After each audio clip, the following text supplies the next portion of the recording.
I didn't eat steak.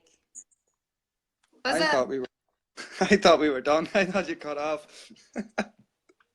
I'm like, you're 20 minutes. You'll Yeah, reconnect no, soon. I was on looking to see if you were doing another one or what the story was. uh, Dead.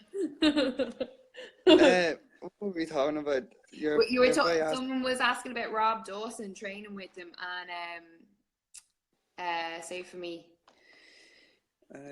Rob Dawson Yeah, and Rob Dawson, and was there anyone that you wanted to fight, or is there anyone that you want to? yeah, no, just as I said, I fight whoever the promotion puts in front of me, whichever promotion it would be. Like there's no point talking too much. Like, you know, at the end of the day, there's a lot of boys fight at 145 pound. Like, so, you know, there's a lot of featherweights about. So there's no point. You know, at the end of the day, it's a job. So there's no point calling anyone. Do you And do you notice that the kind of the scene has changed since you were last fighting, since before you took the break? yeah, like, not that it's changed any. It's just all the boys that turn professional around the same time as me. Like, Reese turned professional just before me or just after me, and like, look at what he has done in the space of time. Do you know that he has had? Like, do you know? Yeah.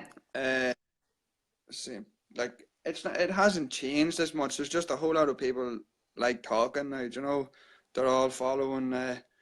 McGregor, just talking about things. But you know, at the end of the day, you're going to get in. You're going to fight. At this stage of our career, like, you don't need to be making, like, at this stage of your career, my performances will do the talking for me. That, you know, like, I don't have to talk. Like, you know. Do you find it puts an unnecessary pressure on fighters, that a lot of them seem to think that, you know, you can almost see it in a fighter that's just turned pro, or that they are just had their, you know, starting to have their first couple of amateur fights.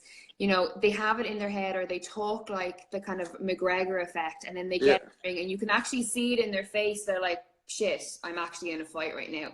And then they watch it back, and then they realize that they don't look anything like Conor McGregor in the ring. Yeah, you know, there's a lot of that goes on. Yeah, and like, I find as well, like, I've grew up, as I said, I've any amount of fights, so I have, like, you know, I've fought a lot of people in a lot of different styles of fighting, and I've got into a bit of trouble as well, as every young lad has, you know. So like, people try and big themselves up, and like, to build this false sense of security, you know, like this false toughness. I don't need that, you know. Like, I can, if I walk into a room, like, I don't have to try and make myself look tough. I just sort of blend in like anyone else. But I don't have to try. I know deep down that I can fight, and I've got that inside me to fight. I don't have to try and have people thinking, going, shit, there's Decky. Don't, like, God knows what he's gonna do. Like, I'm not like that. I just get in, say hello, get on with day-to-day business, and then, like, whenever it comes to fight, then flip the switch and get into fight mode. Like, you know. There's no, like, there's nothing false with me. Like, you know, this is just easy going and like the fight. Like, you know, so there's no falseness here. Why do you fight? It's like something that I've known from as a child. Like, where I grew up, all my mates used to fight with all my mates. Just like, just the game of football turned into a fight, you know. Then, like, this was a fight, you know. Like, we were just always, like, it's the neighborhood I grew up in, you know. Like, we always would have, it's boys being boys. Like, whenever we were younger, whenever we didn't have phones to keep ourselves occupied, people fell out with each other, you know.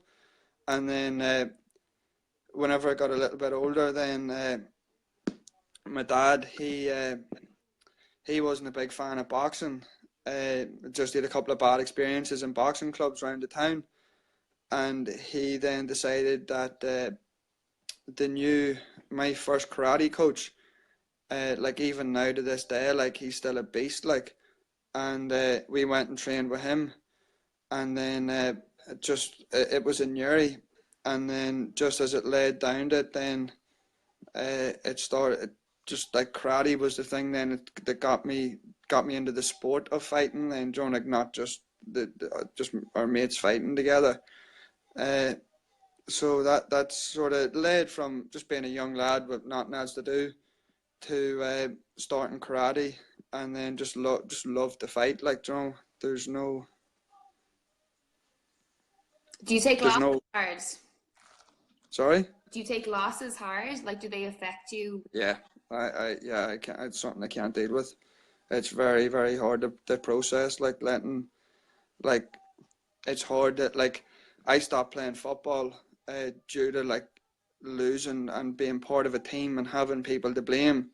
Like, you know, if the boys I used to play football with would have been out and drank on a Sunday night and played football on a Monday, and we would have lost because our best players were down, and like I couldn't. I didn't know where the enjoyment was of going for a game of football. It was going to win, do you know?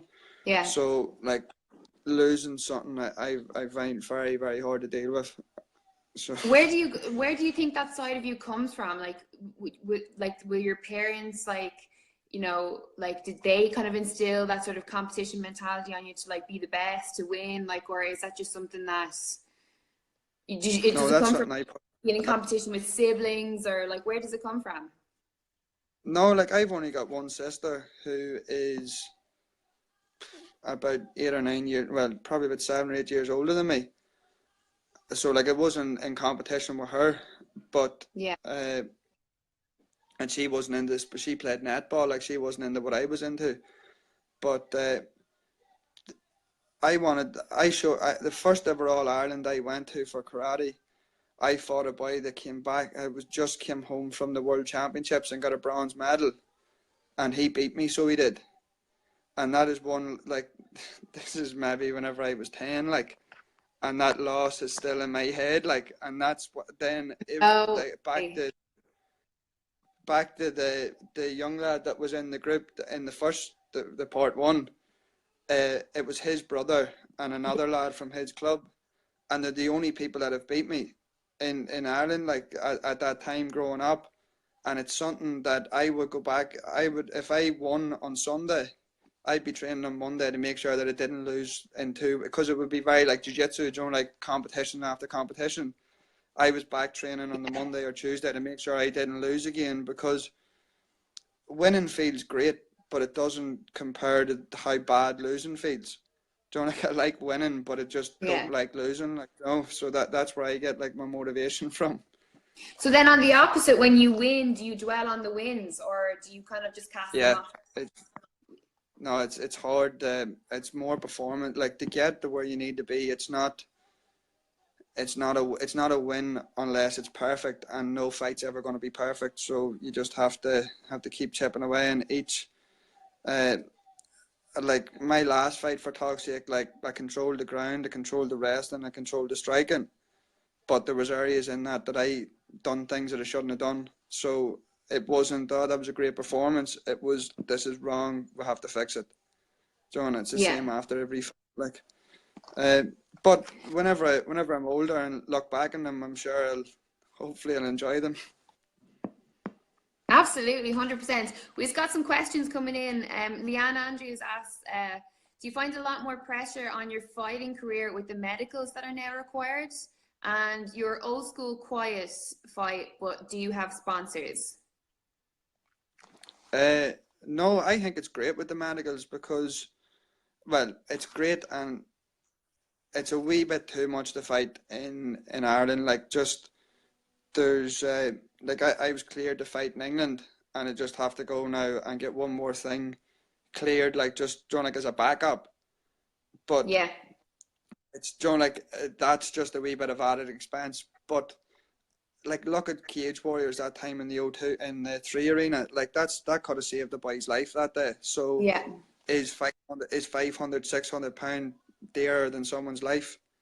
Do you know? So I think, like, if people are crying about that and crying about this, how much, like, in that case, how much does it cost to pay for a funeral? So £500 or £600 isn't a big deal, like once a year, like, you know.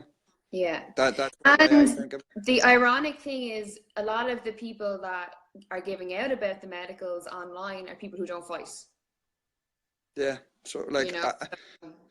it's not great. Like, you know, it's an expense. It's an added expense. But I want to make sure that if I'm fighting you, you're safe to fight, and also because like if something happens, the other person, what way does that leave me? Do you know, how do you have to? Do you know, how do you deal with that?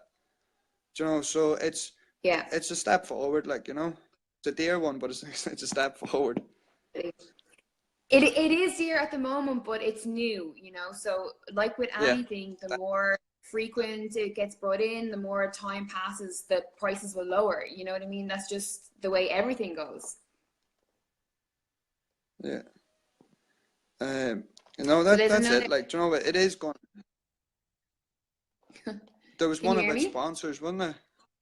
Yeah. Yeah. There was a question about sponsors. Yeah, I have a massive sponsor, CT1. CTAG, the company's called, and the product CT1. They've sponsored me about 3 years. Whenever I was younger, they sponsored me the first time to go to Japan, and now like they're the ones that fund the trip to California. After the cage war. What way does it work, Decky? Do you say, like, I want to go to California, pay for my ticket, or do they just give you some of the money? Like, how does sponsorship work? With CT1, they give me a certain amount of money each year. They give me two different things to pay for my training, to pay for my gear, and different things like that. Then they also, if I need, like, they give me money to pay for my training and keep myself right. But they said if I need any gear, call up to them. But I just get whatever I need out of the money they give me. And then if I need to go somewhere, like the first time I went to Brazil, I went up and I was telling them, I was like, this is going to be great, and it's going to bring my teammates on as well.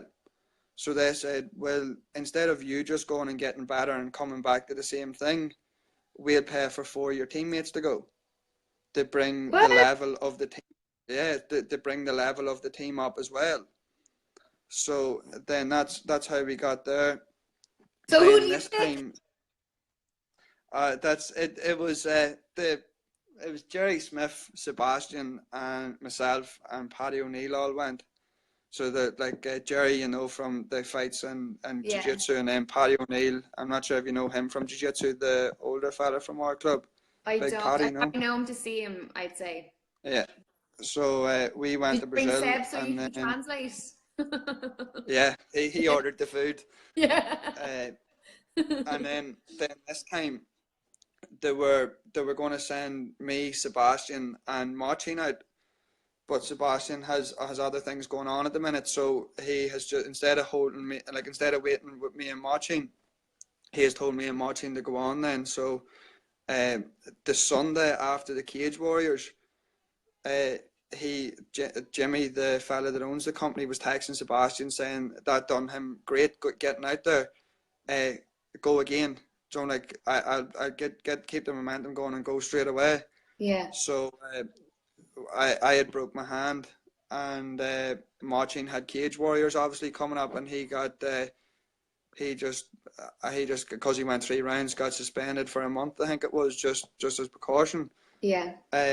So then we were just getting everything sorted, and the only time they fell into place was the 18th, the day after Cage Legacy Kickboxing, because I have some of the kids fighting that day. Yeah.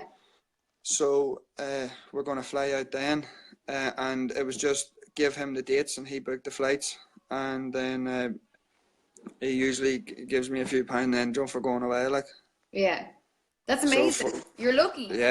You're lucky. Yeah, half the stuff that I do, I wouldn't be able to without him, like, you know. Yeah. And like I've known him from I was young too, with the karate and that, and like he has started from nothing. Like he was just like a wee business, like, and now he's blown up to this massive business, like, you know.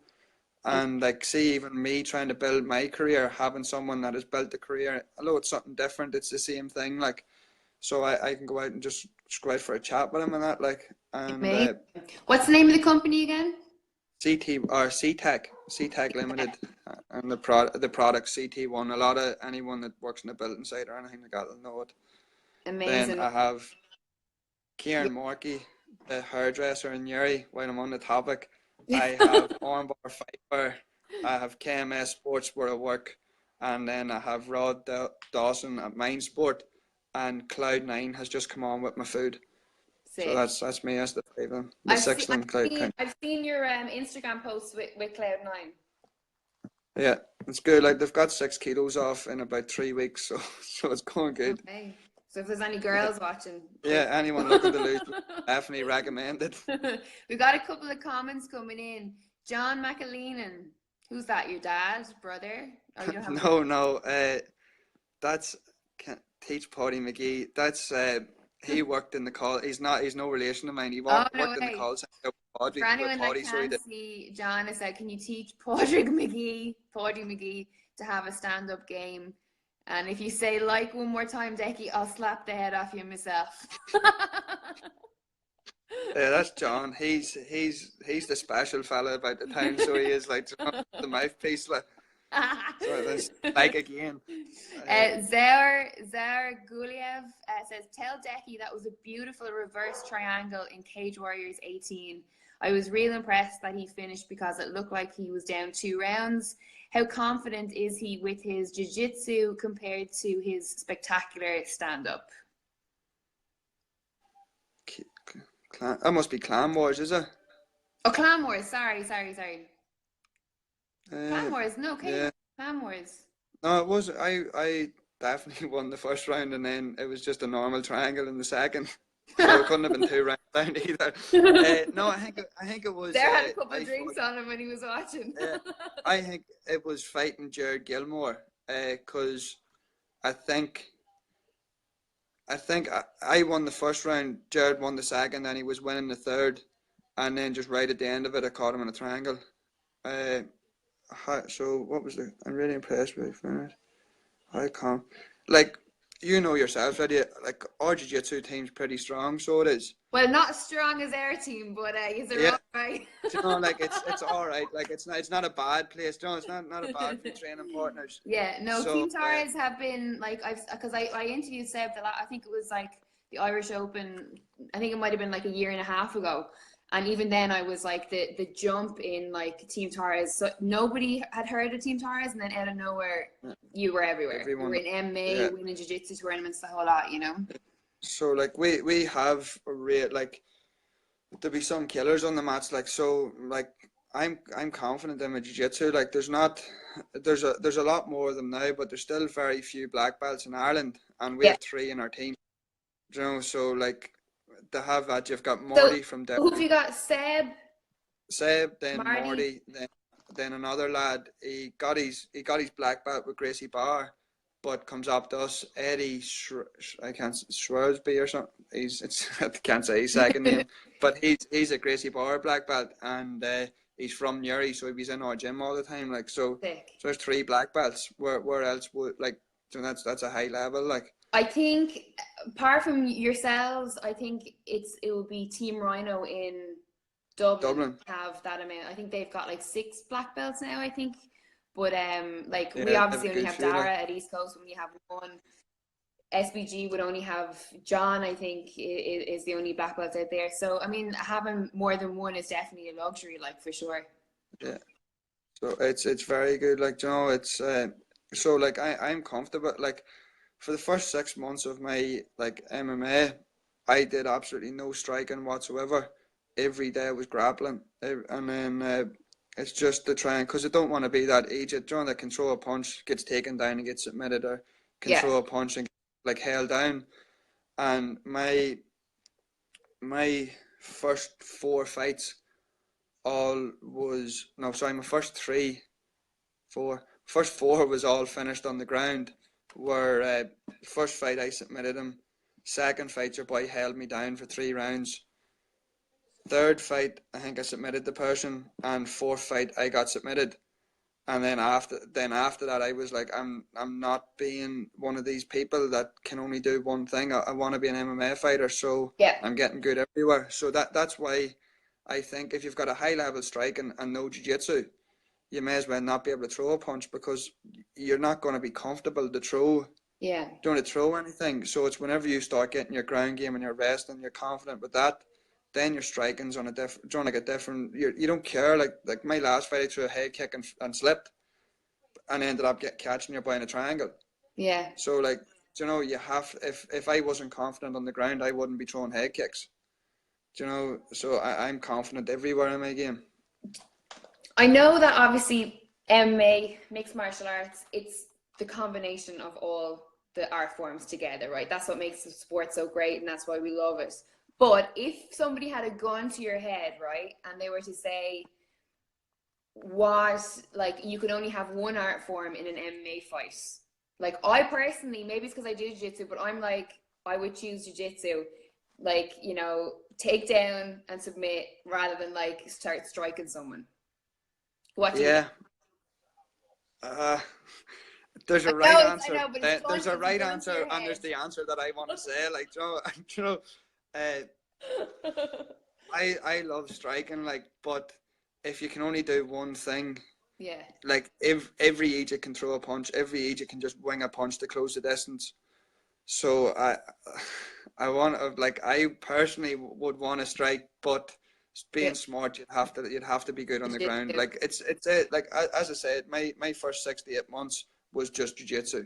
You know, there was no striking, no nothing. Just every class was jiu-jitsu, and that's, if you're sensible about the thing and you can fight in your feet, you have to get your ground game up to scratch. Absolutely. So I know, like, just from the fact that you train with Seb and you train in Team Torres for jiu-jitsu, I know that you obviously do gi jiu-jitsu, and a lot of newer MMA fighters just don't train in the gi whatsoever. They just don't see the point in it, because it's like, oh, why would I train in the gi? It's like irrelevant to me in an MMA fight. But you'll always find the guys who are like blue couple stripe, purple, brown, black, they say that training in the gi does nothing but help their MMA game. Would you agree with that, or? Yeah, definitely. Like, it's like, if I can escape from someone that's pinning me down with lapels and, you know, like, and got grips on my sleeves, like, if you grab onto my arm or just have like a necktie or something, you know, with your hands, I'm going to be able to get out of it. Like, so it makes it so much harder to escape, and there's so much more to think about. So like, I think I train the gi maybe twice a week. So what belt like, are you still blue belt? I'm still a blue belt, so I am. I think with the year off, with injury, I went, I sort of didn't put the gi on as much as I should have, and so that sort of screwed me over a little bit, like, but hoping to get my purple soon, like, hoping. If you're listening, Seb. He doesn't watch these things, like, there's no chance of him wasting, like, Not at all. There's a couple of comments that we missed. Your boxing coach, Donald, you bring me, that must have been going to Brazil. Yeah. Lisa O'Neill laughing at you saying the older fella. Jerry Smith. Paddy. That man is like a billboard with all them sponsors. Sure he is. So's he, because he robs most of my gear, so he does. He's running about with most of my t-shirts and everything. Zare again, the fight I was talking about was back in 2014, Clan Wars 18. I think he did an interview with Andrew McGann post-fight, if I can remember correctly. It was a good fight. The lad he was fighting didn't realise his ground game was that good, kept going for the takedowns. Best of luck moving forward, Decky. Thanks very much. Thank you. Yeah, and that was Jared Gilmore. Oh, cool. One thing I remember about that fight is that man's his arms must be made of rubber. So I had him in, must have been 3 or 4 arm bars, and how he got out of them, I don't know. Like, you know, and then it ended up, it was an arm bar to triangle. That was the one that got him in the end. But how he got out of them without like, because I was talking to him after, and like, there wasn't a problem with his arms. You know, like, not even nothing. And like, I was like, how? So Seb wasn't happy about that, because he told me to drill, because we were working for the armbar, he told me to drill the armbar to triangle, and I told him no. In the warm-up area, I said no, I never finish fights with triangles, I'm not doing it. And then after he told me, like, if I hadn't finished that, he would have killed me. Well, just as well you did. Yeah, just I was lucky. The last 10 seconds, like, that the next one's my auntie. One last like, comment there, Anne-Marie. Brilliant. that's my auntie, so That's your auntie. Hi, that, Auntie Anne-Marie. that's my auntie. That's my auntie. That's whenever I used to be a child. All the family you're Yeah. in. Well, listen, Yeah. I'll let you go. But is there anything that you want to give a shout out before you go? Well, you mentioned your sponsors, but Yeah, I mentioned all my sponsors, and just thanks to all them, and thanks to all the boys down in the gym. And I'd like to get Damien Rooney's come on board. He's always helped me, but especially he's come on a lot with me and Machi now, and he's doing our strength and conditioning programs. It's something that we never really done before, and Damien sort of pushed, so he's looking after our strength and conditioning now. That's it.